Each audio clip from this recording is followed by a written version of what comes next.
Second is connective tissue. Name suggests that tissues which join different parts of body are called connective tissue. शरीरातले वेगवेगळे भाग जोडणारे जे tissue आहेत ते connective tissue. Cells are loosely arranged with ground substance in the free spaces in between. That ground substance may be solid like in bones, liquid like in blood, or jelly like in some types. We will study them in detail. First is blood. Picture shows that blood is having 2-3 types of cells. They are erythrocytes, that is red blood corpuscles, leukocytes, that is white blood corpuscles, and platelets. They are suspended in liquid plasma, so ground substance is liquid, watery. And functions of blood are, transport of oxygen, nutrients, hormones and waste. Oxygen, nutrients and hormones are carried or transported up to cells, and waste from cells is transported either to respiratory system or to kidney or to skin for sweating. So this is first type, blood. Second is lymph. It emerges from blood only. Fluid oozed out of the blood capillaries contain leukocytes and liquid ground substances. That is, it doesn't contain RBCs, but all the liquid form plus WBCs or leukocytes form lymph. It is all around the cells in the body. Our body is having network of lymph nodes and lymph network, and actual function of transportation of nutrients and wastage is done by lymph. This is second type. Third is areolar tissue. It is in between skin and muscles around blood vessels. So it is filling tissue. Different types of cells loosely arranged and supported by jelly like ground substance plus elastic fibers form areolar tissue. Main function is support to internal organs. Fourth is adipose tissue, that is fat. Cells filled with fat droplets, jelly like ground substance. This is also jelly like. Below skin and around internal organs. It is not only under the skin but also around the organs. Their function is insulation from heat, supply of energy and storage of fats. आता हे जरा आपण नीट ऐकूया. जे तुम्ही स्निग्ध पदार्थ सगळे फॅटी खाता, दूध, तूप, लोणी, बटर, फिश, मटन, चिकन, ह्या सगळ्यामध्ये असलेली फॅट्स, त्यांचं जेव्हा डायजेशन होतं तेव्हा फॅटी ॲसिड्स होतात. ती फॅटी ॲसिड्स रक्तामध्ये जातात, रक्तामधून प्रत्येक सेलपर्यंत जातात. पण जी जास्तीची फॅटी ॲसिड्स असतात ती स्किनच्या खाली ॲडिपोज टिश्यूच्या रूपात साठवली जातात, आणि त्या ॲडिपोज टिश्यूची खूप महत्त्वाची कामं आहेत.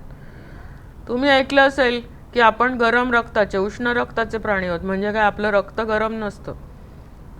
Whenever atmospheric temperature changes, our body temperature does not change. बाहेरचं तापमान बदललं, थंडी आली, उष्णता, उन्हाळा आला तरी रक्ताचं, शरीराचं तापमान बदलत नाही, म्हणजे आपण उष्ण रक्ताचे आहोत.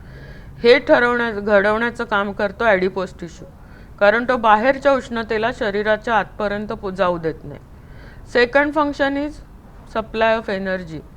Whenever we need energy, fat molecules, 1 gram fat gives you 9 kilocalories of energy. So it is supplied by adipose tissue. And third is storage of fats. Just I said, जास्तीचे जे असतात फॅटी ॲसिड्स ते आपल्या शरीरात साठवण्याचं काम ॲडिपोज tissue करत असतो. Then fifth is cartilage. आता मी सांगते तसं करायचं आहे. इथे कानाची पाळी अशी हलवून बघायची, नंतर नाकाच्या मधला पडदा, ही हाडं नाही आहेत, ते कडक नाही आहे, थोडंसं लवचिक भाग आहे, that is cartilage. These are cells supported by fibrous flexible jelly like. Flexible आहे ना, ही हाडं कडक लागतील तुम्हाला, ही हाडं कडक लागतील, पण ही हाडं लवचिक लागतील कारण ती हाडं नाही आहेत, ते आहेत cartilage. What is their function, where are they found? Nose, ear, larynx. Larynx म्हणजे विंड पाईप, श्वासनलिका. ट्रकिया, त्याला जे दोन पुढे फांद्या फुटतात ते ट्रकिया, लंग्सपर्यंत जाणार आहे. They are made up of cartilage, they are flexible. What is their function? It lubricates the surfaces of bones. हाडांचे कोपरे गुळगुळीत करतं ते. गिव्ह सपोर्ट, हे सुद्धा सपोर्टचं काम आहे. आणि शेप ऑफ ऑर्गन्स, आकार पण देतं हे. तर हे आहे cartilage. Next is bone. Osteocytes. These are osteocytes. Cells of bones are osteocytes which are embedded in solid ground substances made up of calcium phosphate. ऑस्टिओसाइट नावाचे सेल्स आणि कॅल्शियम फॉस्फेट पासून बनलेला कडक, कठीण, मजबूत ground substance, both form bones, हाडं. Skeleton म्हणजे आपल्या संपूर्ण शरीराचा सांगाडा, मेंदू, डोक्यातली कवटी, पाठीचा कणात असलेली मणक्यांची माळ, छातीचा पिंजरा आणि हातापायातली सगळीकडची हाडं मिळून जो बनतो त्याला म्हणतात स्केलेटन. हाडांचा पिंजरा सगळा. Specific structure extending throughout the body is called skeleton. What is function? Supports and protects different organs, helps in movement. सगळ्या ऑर्गन्सला सपोर्ट देतं, प्रोटेक्शन देतं, शरीराला शेप देतं. हाडं नसती तर काय असतं आपण? मांसाचा गोळा झालो असतो. तसे आहोत का? नाही. आपल्याला एक विशिष्ट डोक्याला आकार आहे, हातापायांना आकार आहे, शरीराला आकार आहे. तो आकार आणि आकृती देण्याचं काम, आपली हालचाल करण्याचं काम हे सर्व बोन्स करत असतात. Relating with bones and muscles we will study tendons and ligaments. There are joints, सगळे joints. बोटातले सांधे, मनगटातले सांधे, कोपरातले सांधे, खांद्यातले, जिकडे जिकडे सांधे जॉईंट्स आहेत तिथे लिगामेंट्स आणि टेंडन्स आहेत. मग त्यांचं फंक्शन काय? Tendons are fibrous, strong, less elastic. They join muscle to bones. इथे बघा रेड कलरने दाखवले ते आहेत मसल्स, ही आहेत बोन्स आणि त्यांना जोडणारे आहेत tendons. While two bones are joint with ligaments. Ligaments are strong and highly flexible fibres only. ते join two bones to each other. म्हणजे या दोघांचे फंक्शन्स किती महत्त्वाचे आहेत बघा.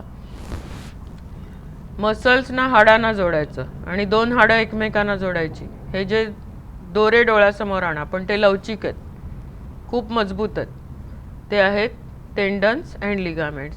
So these are connective tissues. 7 types of connective tissues found in our body. Then muscular tissue. Muscle fibers. All these are muscle fibers and muscle tissues are formed by special type of contractile proteins. विशिष्ट प्रकारच्या protein पासून. कॉन्ट्रॅक्टाईल म्हणजे त्यांचं आकुंचन प्रसरण होऊ शकतं. परत एकदा हात आपला बघा, असा केला तर इथे कॉन्ट्रॅक्शन झालंय, इथे रिलॅक्सेशन झालंय. आता इथे बघाल तर उलट, इथे कॉन्ट्रॅक्शन रिलॅक्सेशन असं जे जोडीने कामं चालतात ती आहेत contraction relaxation, responsible for movement of our organs because they are made up of long cells or muscle fibers made up of special proteins. Relaxation of contractile proteins in these cells. There are 3 types: striated muscles, non-striated and cardiac. What are they? Striations म्हणजे काय तर पट्टे, गडद आणि फिके, dark and faint. Striations are found on these muscles which are joined to bone. They are also called skeletal muscles because they are attached with bones. They move as per our will, so they are called voluntary muscles. आता ही हालचाल जी केली ती आपण आपल्या इच्छेने करतोय, किंवा मी बोलते तुमच्याशी ती माझ्या इच्छेने बोलते, चालतो, धावतो, लिहितो, काय करतो, जे आपण इच्छेने ज्याच्यावर आपला कंट्रोल आहे ते मसल्स आहेत voluntary muscles or striated muscles or skeletal muscles. These muscles bring about all movements of arms, legs, running, speaking, etc. But in case of non-striated muscles, their structure is also different, functions are also different. These muscle cells are short, spindle shaped and uninucleate, means having only one nucleus and have no branches. हे सुद्धा सरळच आहेत, पण ह्यांच्यावर पट्टे नाही आहेत, त्यांना एक एकच न्यूक्लियस आहे. आणि महत्त्वाचं म्हणजे they are involuntary muscles. What is it? याच्यावर आपला कंट्रोल नसतो. उदाहरणार्थ डोळ्याच्या पापण्यांची हालचाल, तुम्ही ठरवा 1 मिनिट मी पापणी मिटणारच नाही, डोळे असेच्या असे उघडे ठेवून राहिला तर तुम्ही 1 मिनिट सुद्धा राहू शकत नाही. डोळ्यातून पाणी येतं आणि आपोआप आपल्या पापण्यांची उघडझाप चालू होते. किंवा हार्ट, लंग्स, इंटेस्टाईन्स यांच्या जे मुवमेंट्स असतात त्याच्यावर आपला कंट्रोल नसतो, ते आपोआप होत असतात. So these muscles are called involuntary muscles. They are present in alimentary canal, blood vessels etcetera. Movements of eyelids, passage of food through alimentary canal, contraction and relaxation of blood vessels. शरीरात तुमच्या रक्त कसं फिरतंय तुम्हाला कळत नाही. गिळल्यानंतर अन्न कसं पचन होतं, कसं पुढे जातं तुम्हाला कळत नाही. लंग्सची हालचाल कशी होते कळत नाही. So all these are due to involuntary muscles, those muscles which we can't control. And third type is cardiac muscles. They are present in our heart. Their function is most important and most lengthy. तुम्हाला माहिती आहे की आपल्या जन्माच्या आधीपासून, जेव्हापासून हृदय तयार झालं, हार्ट तयार झालं तुमच्या शरीरात, तिथपासून ते मृत्यू येईपर्यंत हार्टचं कॉन्ट्रॅक्शन रिलॅक्सेशन सतत चालू असतं. मग त्याचे मसल सर्वात स्ट्रॉंग हवे. How are they? They are branched, they are having striations, they are multinucleate, cylindrical, uninucleate and branched. एकच त्याच्यात न्यूक्लियस असतं, सॉरी मल्टीन्यूक्लिएट नाही आहे, ते एकच न्यूक्लियस आहे. Dark and light bands are present. Heart is made up of this muscles. Movements are not under the control of our will. ह्यांची सुद्धा मुवमेंट आपल्या इच्छेनुसार होत नाही. They contract and relax rhythmically. That is their function. So these are 3 types of muscular tissue. And fourth is nervous tissue. You face many stimuli like touch, sound, odor, color. याची छान उदाहरणं बघूया. तुम्ही डोळे मिटलेले असले तरी आपल्याला कळतं की आपण लाकूड, कापूस, कागद, प्लास्टिक कशाला हात लावलाय आपल्याला कळतं. That is stimulus of touch. आई भजी तळते हे वासावरून कळतं, स्टिम्युलस ऑफ ओडर. वस्तू बघता ती निळ्या रंगाची आहे का लाल आहे का काळी आहे आपल्याला बघून समजतं. That is colour. And sound. शाळेची घंटा वाजते, ती दिसत नाही आपल्याला पण मधली सुटी झाली हे कसं कळतं? ऐकू येतो आवाज. That is stimulus of sound. All these stimuli reach up to you due to nervous tissue. How? They are specially made to become excited and to conduct that excitation from one part of the body to other. Excitation म्हणजे stimulus, उद्दीपन. ही जी सगळी स्टिम्युलाई आहेत ती शरीराच्या एका पार्टकडून दुसऱ्या पार्टकडे नेण्याचं काम नर्वस टिश्यू करतो. This is nerve cell. It forms nerve and many nerves form nervous tissue. These are specialized cells. This is cell body. It is nucleus. This is diagram and this is actual photo. So we have to observe both of them. Nucleus, cell body, dendrites is the main part which catch stimuli. That stimuli are carried up to axon. Then these parts. बघा तुम्ही स्पर्श केला समजा एखाद्या वस्तूला ती थंड आहे तर ते स्टिम्युलस या ॲक्सॉन्स डेंड्राइट्स आहेत त्याच्याकडून ॲक्सॉनपर्यंत येतं. ॲक्सॉनमधून इथं येतं आणि पुढे त्याला लागून दुसऱ्या सेलची डेंड्राइट्स असतात त्याच्यापर्यंत जातं. तिथून असं असं कॅरी करत करत करत तुमच्या मेंदूपर्यंत जातं आणि मग मेंदू त्याचा अर्थ लावतो की तुम्ही लाकडाला स्पर्श केला, थंड भांड्याला स्पर्श केला वगैरे. त्याला अनुसरून जी ऑर्डर असेल ती पुन्हा नर्वस टिश्यूज आपल्या अवयवापर्यंत नेतो. म्हणजे आता मी तुम्हाला सांगितलं की फळ्यावर जे लिहिलंय ते तुम्ही वहीत लिहून घ्या. तर किती जण इथे काम करतात, कानाचे नर्वस टिश्यू ऐकतात आणि तुम्हाला मेंदूला पर्यंत पोचवतात की आपल्याला फळ्यावरच्या गोष्टी लिहून घ्यायच्यात. मग मेंदू ऑर्डर कोणाला सोडणार, हाताला, की पेन उचला, वहीत लिहून घ्या, डोळ्यांनी बघा फळ्यावर आणि वहीत लिहून घ्या. असं त्यांचं कोऑर्डिनेशन असतं. पण ते कोऑर्डिनेशनच्या ऑर्डर देण्याचं काम आणि त्याचं स्टिम्युलस पोचवण्याचं दोन्ही कामं करतात nervous tissue. Nervous tissue is present in brain, spinal cord. पाठीमागे जो कणा आहे 33 मणक्यांनी बनलेला त्याच्यामध्ये स्पायनल कॉर्ड.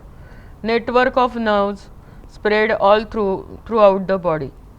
डोक्यापासून पायापर्यंत आपल्या सगळीकडे नर्वस टिश्यूचं नर्वचंच नेटवर्क आहे आणि त्याच्यामुळे आपल्याला हे सगळे स्टिम्युलाय समजतात. कुठचीही ॲक्शन असेल तर त्याच्यामध्ये कोणाकोणाचं कोऑर्डिनेशन आहे. आता आपण एक उदाहरण बघितलं, brain, nervous tissue, then organs, muscles and also bones. All of them work together to form any movement. Then we will go to plant tissues. Their first type is meristematic tissue. It is present in specific part of the plant. Growth occurs in those parts only. हा जरा वेगळा प्रकार आहे. वनस्पतींची ठराविक ठिकाणीच growth होत असते. Tip of the shoot, tip of the root, tip of the branch म्हणजे हे टोक. शेंडा म्हणतो ना आपण, झाडाचा शेंडा, फांदीचा शेंडा, मुळांचं टोक, इथंच त्यांची ग्रोथ होत असते. ही ग्रोथ होण्याला जे कारणीभूत असतात ते आहेत meristematic tissue. They are simple. Cells of meristematic tissues contain thick cytoplasm, nucleus and thin cell wall. They are compactly packed together. Vacuoles are usually absent. बघा, सेल वॉल हा शब्द तुम्ही आत्ता ऐकला. प्राणी ॲनिमल सेलच्या बाबतीत का नव्हता हा, ॲनिमल टिश्यूच्या बाबतीत? Because animal cells don't have cell wall. You have learn that. Only plant cells are having cell wall. So this meristematic tissue is also having a cell wall.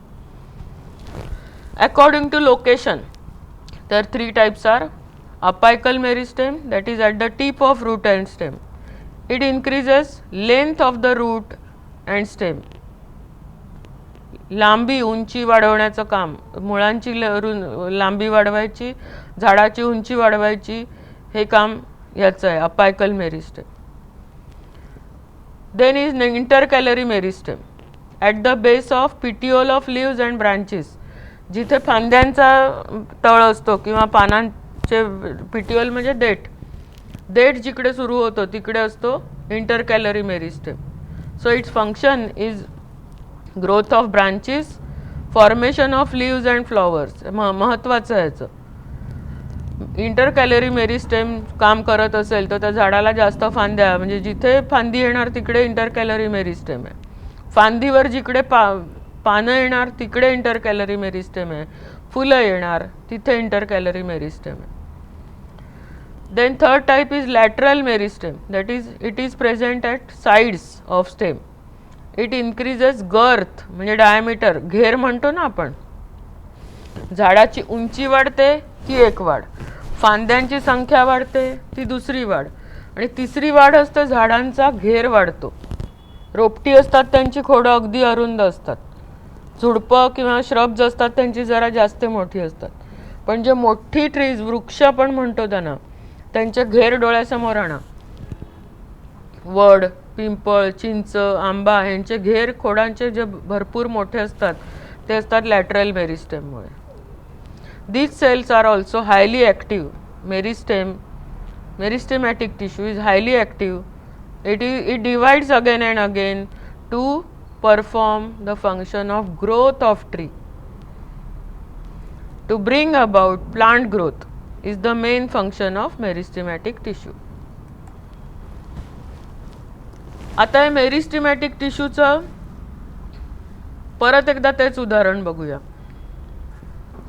फांद्यांचे जे आहेत इंटरकॅलरी मेरिस्टेम, त्याला तिथून एखाद्या ठिकाणाहून देठ येतो. तर देठ संपला की तिकडे पानाचे टिश्यू तयार होतात, पानाचे cells. They become green. They start the function of photosynthesis, that is preparing the food. और intercalary meristem forms flower, then inner parts, मग त्या फुलाचं फळ तयार होतं. म्हणजे तिथपासून त्यांच्या कामाची विभागणी होते.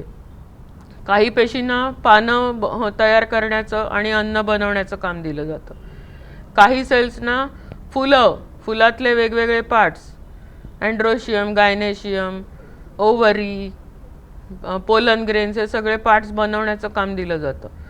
असं काम दिलं, विशिष्ट फंक्शन दिलं त्यांना, की त्यांची ग्रोथ थांबते आणि फंक्शन सुरू होतं. That is differentiation. After growth is complete, new cells formed by division of meristematic tissue lose their ability to divide. When they become mature, they don't divide, but they start perform a specific function at specific place. They permanently acquire specific structure. मग त्यांचं structure पण बदलत नाही, shape बदलत नाही, location बदलत नाही, आणि ह्या सगळ्या प्रोसेसला म्हणतात differentiation. And meristematic tissue gets converted into permanent tissue. हे सगळं त्यांचं कायम राहिल्यामुळे they are called permanent tissues. There are two types of permanent tissues, simple and complex. Simple permanent tissue, first is epidermis. They are made up of only one type of cells. इथे सुद्धा तसंच झालं बघा.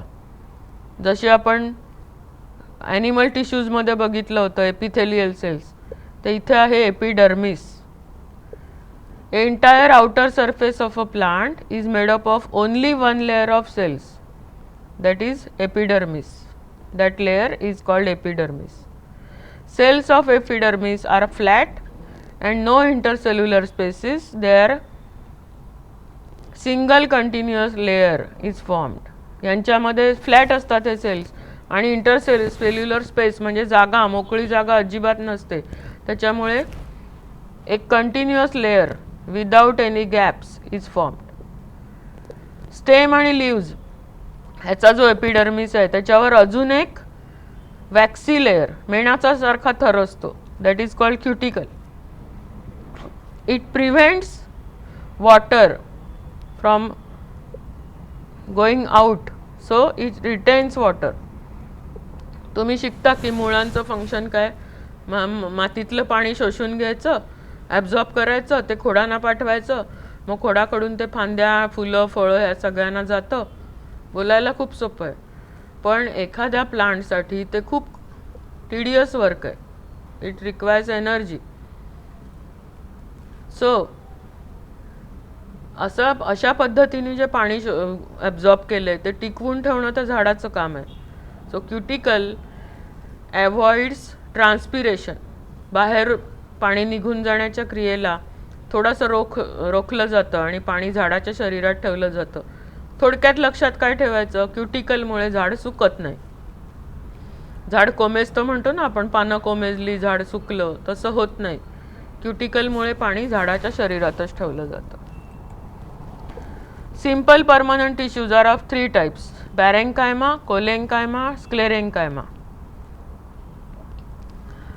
Location: parenchyma is present in all parts like roots, stem, leaves, flowers and seeds. How are the cells? They are living cells with thin cell wall. Cell wall thin आहे बघा. हा आहे तो ट्रान्सवर्स सेक्शन आहे, म्हणजे जर एखादं फांदी आडवी कापली तर अशी दिसतील सेल, आणि हा आहे लॉन्जिट्युडिनल सेक्शन, म्हणजे उभी कापली फांदी तर असे सेल्स दिसतील.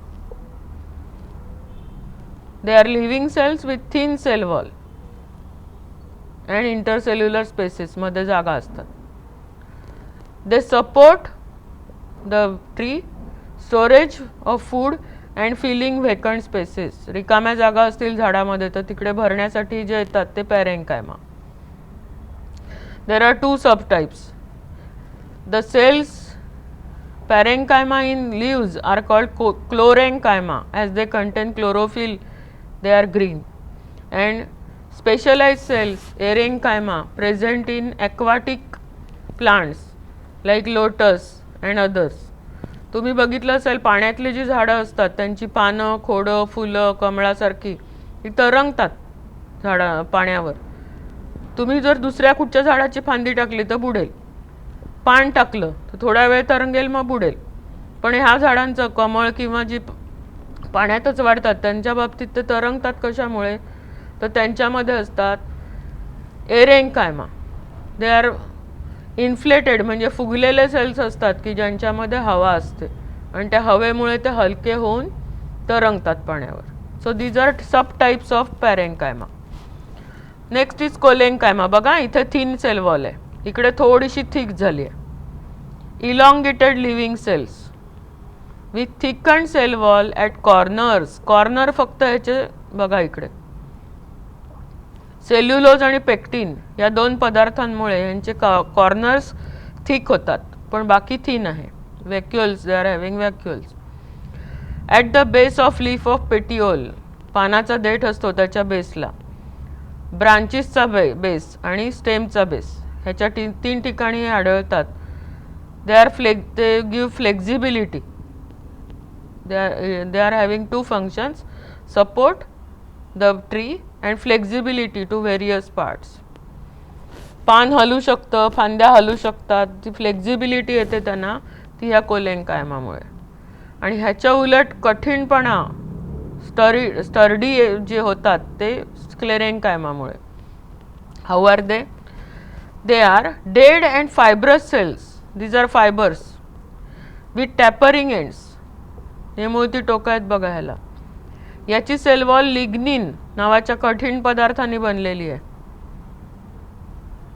आणि ह्या डेड असल्यामुळे मध्ये पीट पेअर, म्हणजे हे सगळ्या रिकाम्या जागा असतात, ह्याच्यात पोकळे असतात. Where are they found? Stem, veins of leaves, hard quotes of seed, outer covering of coconut. जिथं जिथं झाडाच्या कठीण कडक भाग आहेत, खोड कडक होतं, खोडाची साल कडक असते, आतमध्ये मऊ असलं तरी बाहेरून कडक असतं, किंवा आतून सुद्धा बरेच भाग कठीण असतात त्याचे. नारळाचं कवच, कठीण बियांची बदाम वगैरे बघा कठीण असतात त्याची कवच, कडक एकदम. So their function is give strength and rigidity to parts of plants. जिकडे कडकपणाची आणि स्ट्रेंथची आवश्यकता आहे तिथे स्क्लेरेन्कायमा असतो. खरे कसे दिसतात बघूया. दिस is पॅरेन्कायमा. These are its subtypes. Chlorenchyma present in leaves, erenchyma present in aquatic plants. Then this is colenchyma. Thickened cell walls at only corners. कुठे कुठे दाखवलंय बघा, सगळे देठ, पानांचे देठ, फांद्यांचे देठ वगैरे. And this is sclerenchyma, thick cell walls.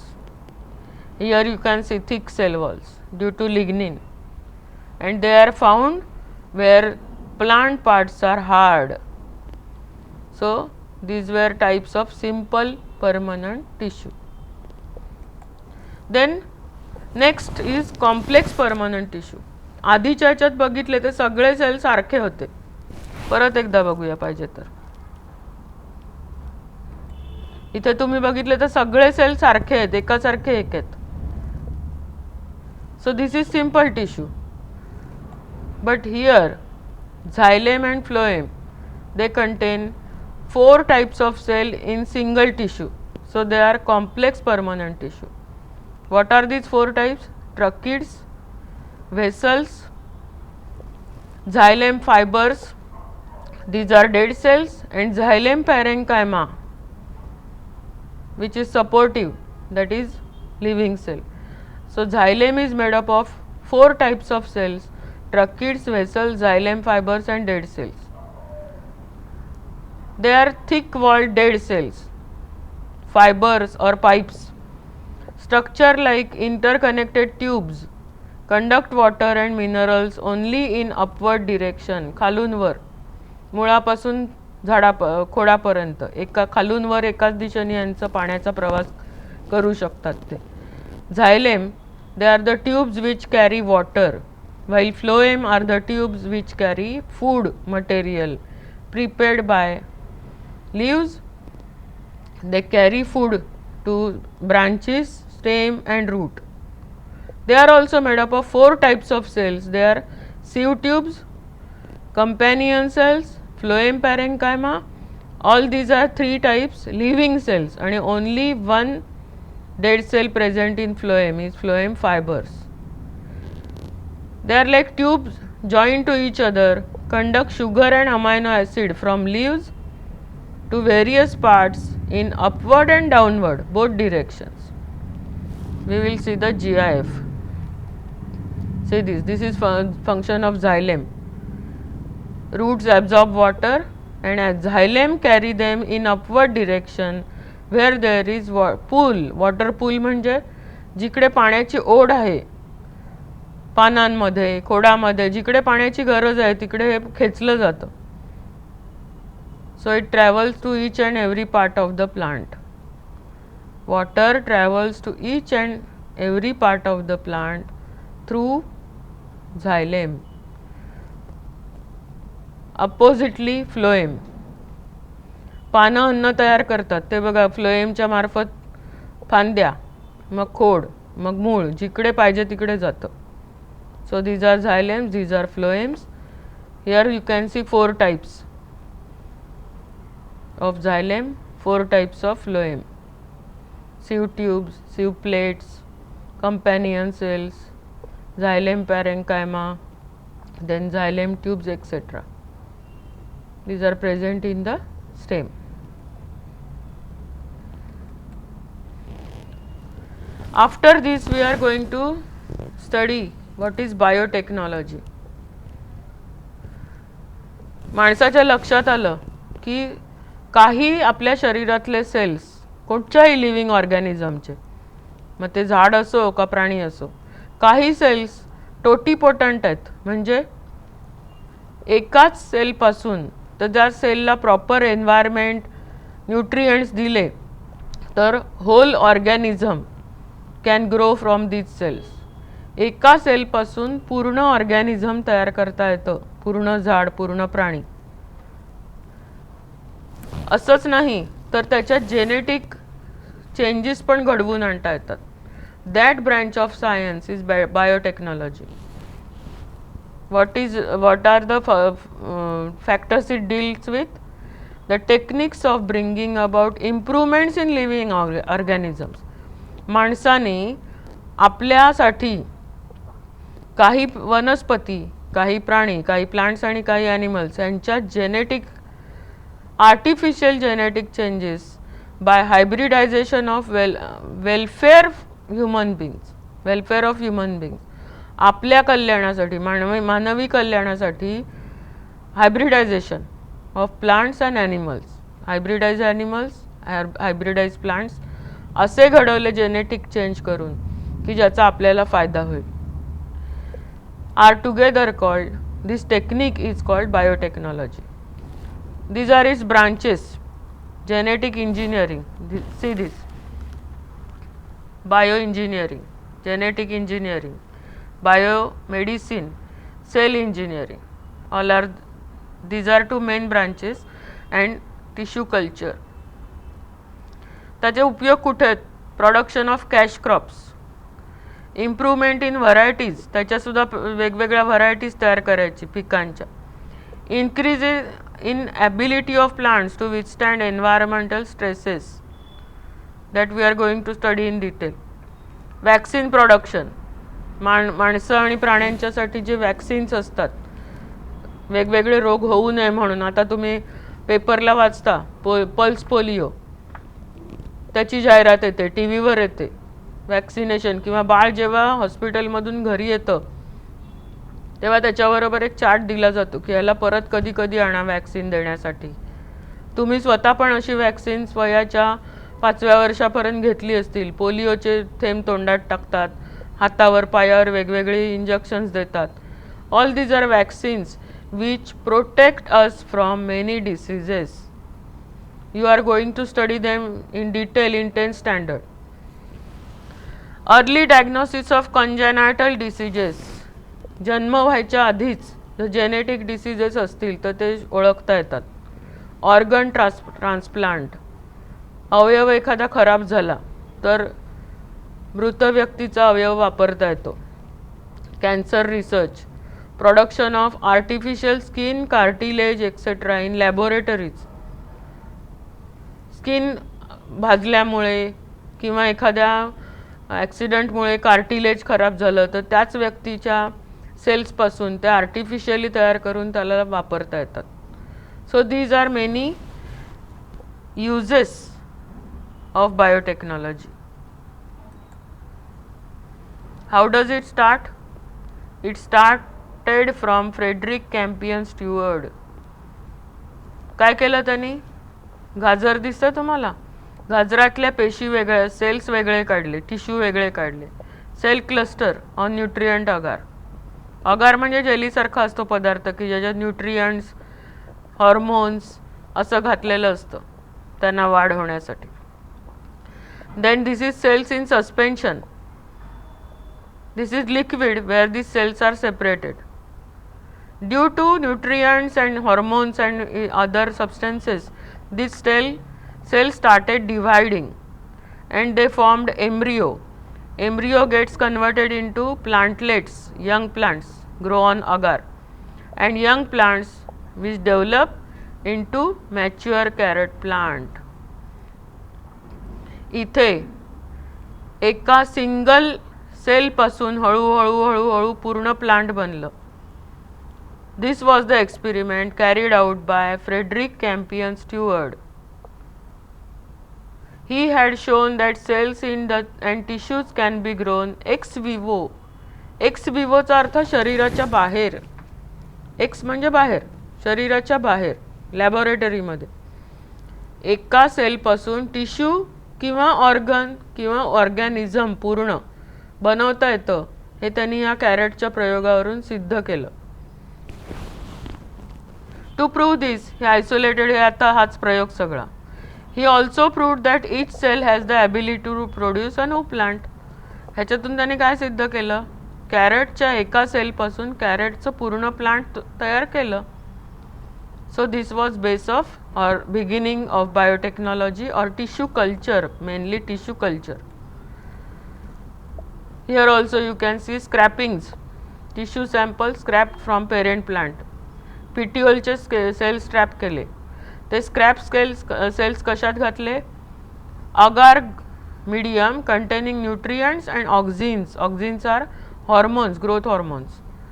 So each cell developed into tiny plantlets. These plantlets were then transferred to compost, and when they grew more, they were transferred to fields. Again ex vivo. Ex vivo म्हणजे शरीराच्या बाहेर. Ex vivo growth of cells or tissues in an aseptic and nutrient rich medium. Aseptic म्हणजे त्याच्यात जंतू नाहीत, हे सगळं निर्जंतुक करावं लागतं, नाही तर जंतू वाढले तर आपल्याला ज्याची ग्रोथ हवी आहे ती होणार नाही. This is tissue culture. Nowadays, a complete organism can be developed from a single cell or from tissue. पण त्याच्यासाठी गरज कसली असते? मीडियम, लिक्विड, सॉलिड और gel like medium prepared from agar that supplies nutrients, energy and sometimes hormones also. Due to tissue culture and biotechnology, many changes have taken place in agricultural management. शेती व्यवस्थापनात बायोटेक्नॉलॉजीमुळे खूप फायदे झालेले आहेत, करून घेतलेत माणसांनी स्वतःसाठी. Genetically modified crops, GM crops खूप मोठी कन्सेप्ट आहे. प्लांट्सच्या जीन्समध्येच बदल घडवून आणायचे प्रयोगशाळेत, मग ते बॅक्टेरियाच्या मदतीने असतील, व्हायरसच्या मदतीने असतील, आपल्याला अपेक्षित बदल घडवून आणायचे. काय होतं त्याच्यामुळे एक एक बघूया. GM crops are produced by introducing changes in the DNA of natural crops. Genes कुठे असतात? DNA वर. सो DNA मध्येच असे बदल घडवायचे की आपल्याला जे डिझायर्ड आहेत, हवेत ते बदल. Such varieties are not found in nature, so they are artificial. Different useful characters are introduced in such varieties. कसे ते एक एक बघूया आपण, पुढे कळेल तुम्हाला की युजफुल कॅरेक्टर्स म्हणजे काय. First is ability to withstand environmental stress. कितीतरी एन्व्हायरमेंटमध्ये बदल होत असतात. चेंजिंग टेम्परेचर, कधी एकदम उन्हाळा, दुष्काळ, तर कधी एकदम थंडी, तर कधी गारपीटच होते, गारा पडतात, थंड होत. वेट अँड ड्राय फेमिन्स, ओला आणि सुका दुष्काळ. चेंजिंग क्लायमेट, वातावरण बदलत असतं सतत. However, GM crops can grow in any of such adverse condition. कुठचीही प्रतिकूल परिस्थिती आली तरी नैसर्गिक झाडं तिकडे तग धरून राहतील याची खात्री नसते, पण GM क्रॉप्स राहतात कारण त्यांच्यात ही ॲबिलिटी जेनेटिकली घातलेली असते. They are resistant to insect pest, pathogens, chemical weedicides. Use of chemicals, harmful chemicals और पेस्टिसाइड्स कॅन बी अवॉइडेड. हा खूप महत्त्वाचं आहे. पिकं घेताना त्याच्यावर किडी, अळ्या, रोगजंतू यांचे हल्ले होतात. GM क्रॉपमध्ये जेनेटिकली त्यांच्या जीन्समध्येच, DNA मध्येच असे घातलेले असतात कॅरेक्टर्स की त्याच्यावर ते रोगजंतू, किडी, अळ्या हल्लाच करू शकत नाहीत. त्याच्यामुळे जी केमिकल्स आहेत, विषारी केमिकल्स आहेत, पेस्टिसाइड्स, विडीसाइड्स, त्यांचा वापर टळला जातो आणि तुमचं जे क्रॉप असतं ते अतिशय शुद्ध मिळतं. Due to seeds of GM crops, there is improvement in nutritive value. जे काय तुम्ही पीक घेता GM पीक, त्याच्यात ही केमिकल्स वापरलेली नसल्यामुळे आणि जेनेटिक बदल केल्यामुळे न्यूट्रियंट व्हॅल्यू वाढते त्याची. Decrease in loss of crops, इथे शेतकऱ्याचा फायदा आहे. सगळ्याला तोंड देतात GM crops. Climate changes, insects, pathogens, सगळ्यापासून ते स्वतः संरक्षण करतात. So decrease in loss of crops, शेतकऱ्याचा तोटा कमी होतो. We will see some of them. High yielding varieties, HYV म्हणजे काय बघा. हे सगळी जी दिसत आहेत चित्र, ही GM क्रॉप्स आहेत. दिस इज BT कॉटन. इतका मजेशीर आहे हा, दहावीत बघायलाच तुम्ही. हा असा तयार केला आहे की त्याची एक अळी असते, बोंड अळी, ती पानं आणि ही कापसाची बोंड खाते. पण GM हा जो आहे BT कॉटन, त्याच्यावर त्या अळीनी पानं खाल्ली की तिचे सगळी इंटेस्टाईन बस्ट होऊन जातात, मरून जाते ती. त्यामुळे आपलं पीक सुरक्षित राहतं. नंतर हा गोल्डन राईस आहे. याच्यामध्ये साध्या राईसच्या तुलनेने 23 पट अधिक बीटा कॅरोटीन आहे की जे विटॅमिन Aचा सोर्स आहे. So it is more nutrient than simple rice. Then this is soybean, Vistive gold. ह्याच्यात सुद्धा भरपूर पोषण मूल्य आहेत, न्यूट्रिशन आहे. Then this is maize, MON 810, MON 863. This is GM maize. GM potato Amflora, GM tomato Vaishali. All these are pest resistant. Genes have been introduced in some of these GM crops. काही यांच्यामध्ये आता जसं मी कापसाचं सांगितलं की ह्याच्यावर अळी हल्ला करू शकत नाही. कसले कसले आणखी बनवलेत? Banana, apple, brinjal, papaya, beet, rose, tobacco, wheat, बहुतेक सगळ्या पिकांचे GM व्हरायटीज बनवलेल्या आहेत. They are high yielding varieties, भरपूर उत्पन्न देतात त्या आणि पोषण मूल्य सुद्धा जास्त असतं आणि ह्या सगळे पेस्ट रेजिस्टंट आहेत. आता एक व्यवसाय करायचा तर ह्याची किती ॲप्लिकेशन्स आहेत? बायोटेक्नॉलॉजी आणि tissue culture. You can use them in floriculture, nurseries and forestry. Floriculture म्हणजे बागा तयार करायच्या, उद्यानं. नर्सरी म्हणजे रोपवाटिका, जिकडे तुम्ही रोपं तयार करून विकू शकता. आणि फॉरेस्ट्री म्हणजे वनीकरण. रिकाम्या जमिनी आहेत उजाड, तिकडे भरपूर प्रमाणात लावण्यासाठी हजारो रोपं पाहिजेत. ती तुम्ही बायोटेक्नॉलॉजीच्या मदतीने अतिशय कमी खर्चात सुरक्षित बनवू शकता. Tissue culture can be use to grow those plants on large scale which bear flowers, fruits of excellent quality. कमी वेळामध्ये. का कमी वेळ लागतो ते बघूया आपण.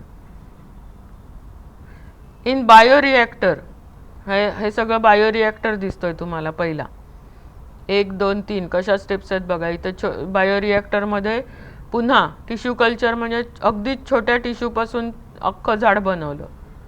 किती हजारो झाडं बनवून अशी ती लावता येतात. कुठे कुठे तर उद्यानं, नर्सरी आणि जंगल. Even if means of pollination, germinating seeds are not available. Normal झाड जे असतं, फुलं येणार, त्या फुलाचं परागण करणार कोणतरी कीटक, वारा, पाणी, पॉलिनेशन करणार म्हणजे पोलन ग्रेन्स येऊन पडले पाहिजेत त्या झाडावर. मग त्याचं फर्टिलायझेशन झालं पाहिजे. मग फ्रूट, त्याच्यातून सीडचं जर्मिनेशन आणि मग प्लांट. ही खूप वेळ खाऊ प्रोसेस आहे, जरी नॅचरल असली तरी. नॅचरल तर झालीच पाहिजे निसर्गात. पण जर तुम्हाला मोठ्या स्केलवर हजारोच्या प्रमाणात प्लांटलेट्स हवी असतील तर बायोटेक्नॉलॉजी आणि टिश्यू कल्चर त्याच्यानी खूप फायदे आहेत.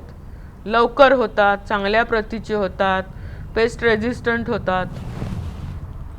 बघा आता, short time using minimum resources and materials. खूप कमी वेळात, कमी खर्चात आणि कमीत कमी वस्तू वापरून बनवता येतात. GM crops are disease free. Tissue culture आणि GM क्रॉप्स हा डिसीज फ्री, त्यांना रोग होत नाहीत.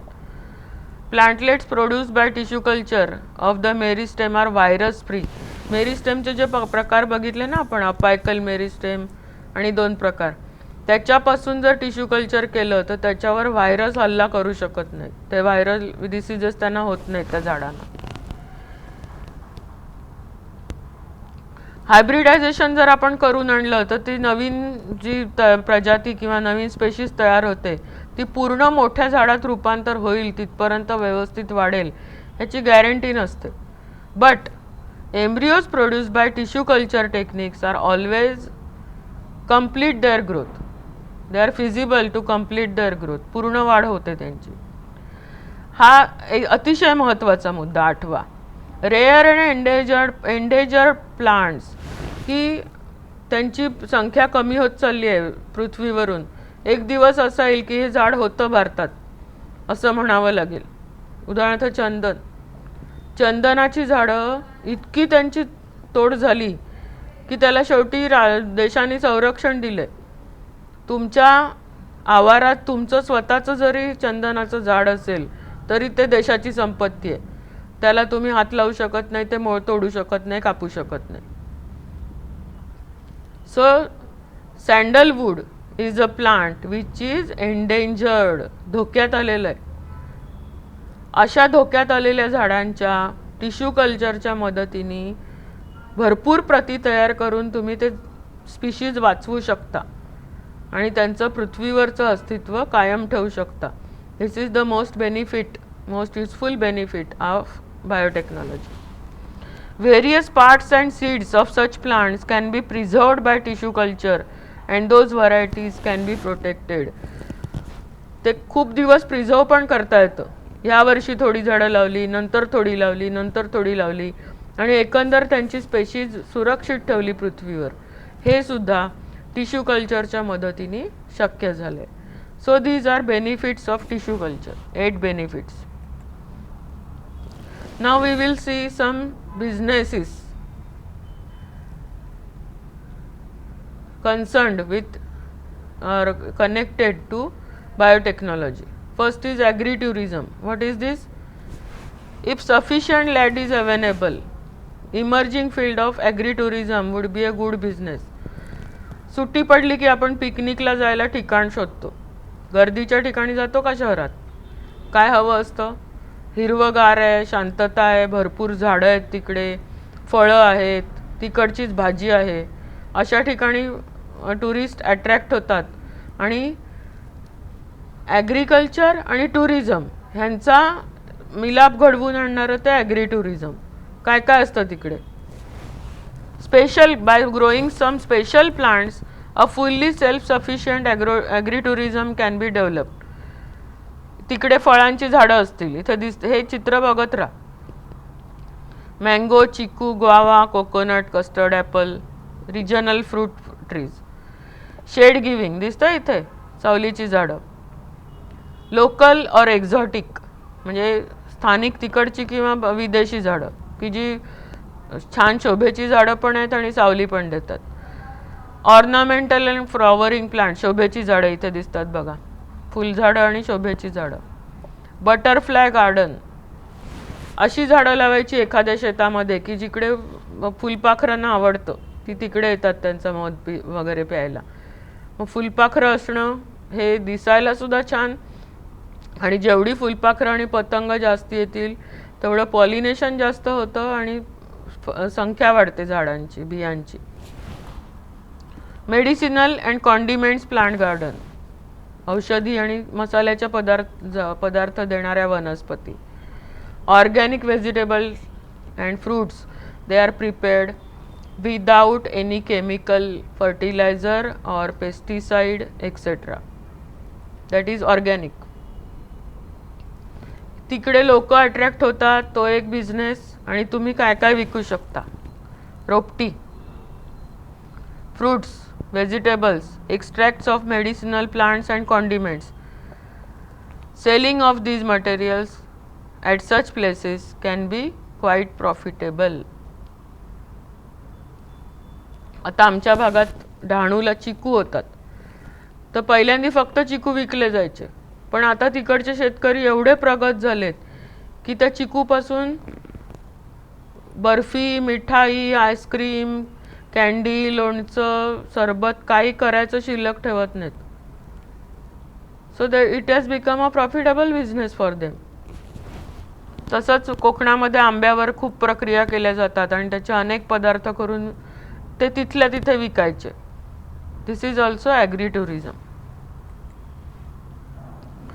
ॲग्रो कॉम्प्लिमेंटरी ऑक्युपेशन्स म्हणजे शेतीला पूरक असं काय काय करू शकतात शेतकरी? तर अनेक वर्षापासून प्रचलित असलेली ॲनिमल हजबँडरी,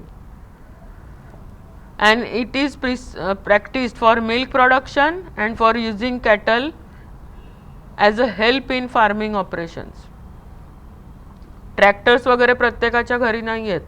शेताची नांगरणी, ओझी वाहून नेणं या कामासाठी सुद्धा बैल आणि रेडे ह्यांचा उपयोग होतो. तर गाई, म्हैशी यांच्यापासून दूध आणि दुधाचे पदार्थ मिळतात. Local Indian varieties, Sahiwal, Sindhi, Gir, लाल खंदारी, देवणी, खिल्लारी, डांगी या भारतीय गायी आहेत. जसं पाठीवर हे दिसतं त्या भारतीय, आणि सपाट असतात त्या एक्झॉटिक. जर्सी, या बघा ही जर्सी गाय आहे.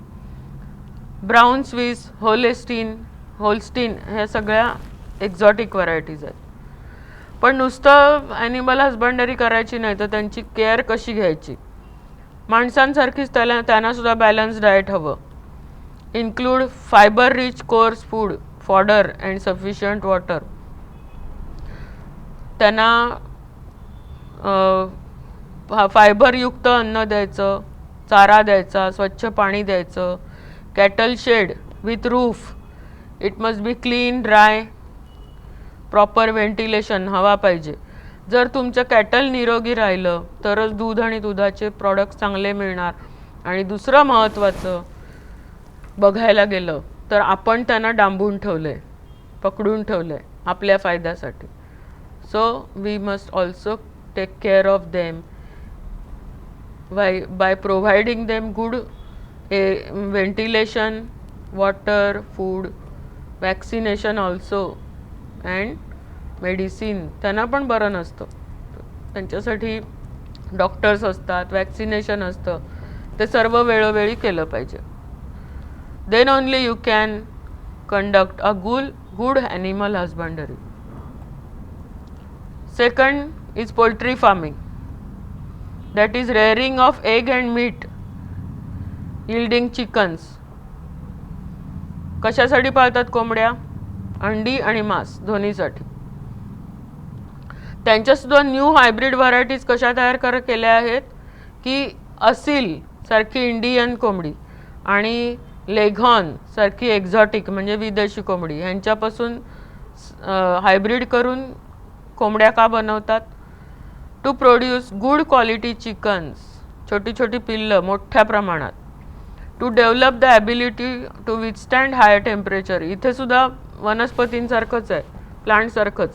त्यांना टेम्परेचर, वेगवेगळे रोग ह्याचा सामना करता आला पाहिजे, ह्याच्यासाठी हायब्रिड बनवतात. To use by products of agriculture as poultry feed. शेतीमधलेच काही पदार्थ त्यांना अन्न म्हणून देता यावे. आणि ॲनिमल हजबंडरी असो किंवा पोल्ट्री फार्मिंग असो, त्यांच्या मलमूत्रापासून शेतीला खतसुद्धा मिळतं, असं ते जोडलेलं आहे, एकमेकांना पूरक आहे. These varieties you can see are varieties of chicken reared for eggs as well as for meat. मांस आणि अंडी दोन्ही देतात असे 4 प्रकार आहेत. Road island red, new Hampshire, Plymouth rock and black rock. These are 4 varieties. They are reared for chicken, for meat and egg also. Then there are another 2 types, layers and broilers. Chickens which are raised for eggs, they are layers. They like Leghorn, Minorca, Ancona, Lehman, etc. And some chickens are raised for only meat. They are broilers. Brahma, Long, Cochin, Asil. म्हणजे पुन्हा फक्त मांस मिळण्यासाठी जे वाढवले जातात ते broilers आणि फक्त अंड्यांसाठी जे पाळले जातात ते layers. These are also 2 types of chicken. One more business is sericulture. Bombyx mori नावाचे जे सिल्कवर्म्स आहेत त्यांची ग्रोथ, त्यांना पाळणं म्हणजे sericulture. Life cycle of any insect consists of 4 stages: egg, larva, pupa and adult. Now we will study about sericulture. Thousands of eggs deposited by female moth. आता हे ज्याची फिमेल असते ती हजारो अंडी घालते, ती त्यांना आर्टिफिशियली हॅच केलं जातं, म्हणजे त्यांना उबवली जातात आर्टिफिशियली, त्यांना पाहिजे ते टेम्परेचर देऊन. त्याच्यातून जे लार्वा बाहेर पडतील ते आधी अंडीच ती ह्याच्या झाडावर सोडली जातात आणि आर्टिफिशियल केली जातात. लार्वी ते बघा इथे ही अळी काय करते, लार्वा पानं कुरतडते. After feeding for 3-4 days, larvae move to branches of mulberry plant. Mulberry म्हणजे तुती, तुतीच्या झाडावर, म्हणजे तुमच्याकडे जर सेरिकल्चर करायचं तर तुतीचं शेत पाहिजे, भरपूर झाडं पाहिजे. सिल्क थ्रेड, आता हे काय करतं मग, अळी ती भरपूर 4 दिवस खाते आणि मग तिच्या शरीरातून थ्रेड बाहेर पडतो, त्याच्यापासून ककून बनतं, स्वतःभोवती गुंडाळलं जातं आणि ककून बनतं. This is cocoon. 10 days before pupa turns to, याच्यातून ॲडल्ट बाहेर येण्याच्या आधीच हे जे ककून्स आहेत ते उकळत्या पाण्यात टाकतात, म्हणजे त्याच्यातला लार्वा प्युपा असतो तो मरतो आणि जो थ्रेड असतो तो हळू सुटा करून त्याच्यापासून सिल्क बनतं. Silk fibres are unwound, processed and reeled. Various kinds of fabric is woven from silk threads. असं चालतं हे सेरिकल्चरचं काम. म्हणजे याच्यासाठी तुमच्याकडे काय काय हवं तर मलबेरीचे शेत हवं एखादं, भरपूर झाडं, आणि हे सगळ्या पुढच्या प्रोसेस सोप्या आहेत त्या. हे गोळ्या करायचे, ककून्स उकळत्या पाण्यात टाकायचे, त्याचे थ्रेड्स वेगळे करायचे आणि त्याचं रीळ बनवायचं आणि मग ते विकायचं फॅब्रिक बनवायला. So whole process is called sericulture. So in this chapter we learned about advanced study of cells, that is biotechnology, how we can genetically modify cells or tissues for our benefit, our human welfare. It can be used in crops and animals for hybridization etc., and for any businesses connected to agriculture. Thank you very much.